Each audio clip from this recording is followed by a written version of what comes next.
Hello everyone, it's Ryan again.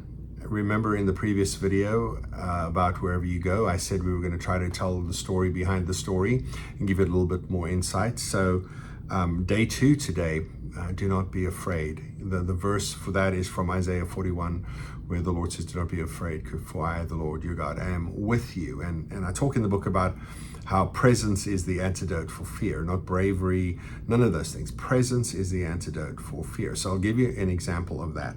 I had toyed with, I've written this down, and if I can come up with enough, I'm actually going to write a book called Lessons I Learned at 35,000 Feet.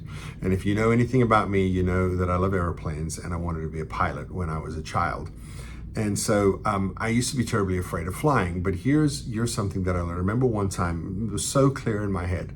We're coming out of Nashville, Tennessee. We're heading back home, and it was really, really bumpy climbing out of Nashville that day. It was a summer's day. It was hot, and so it was really, really bumpy climbing out of Nashville that day. And Kayla was sitting next to me reading, and so I grabbed her hand. Now, what's interesting about that is just grabbing her hand and holding it made me feel better. And so I realized with a logical mind after the fact, not an emotional one in the moment, that if the plane had to crash, the only thing that would have changed is we would have died holding hands.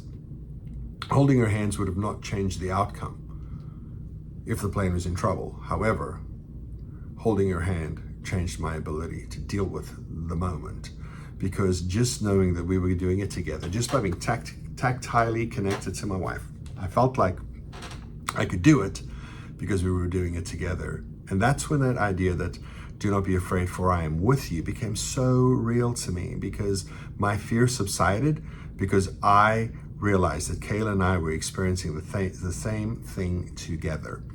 And so please remember that when your kids are struggling, what they need is your presence, not your condemnation. What they need is connection, not your need for compliance, because the antidote to fear is presence and connection. So maybe you could just hold their hand if they would let you, to let them know that you're with them.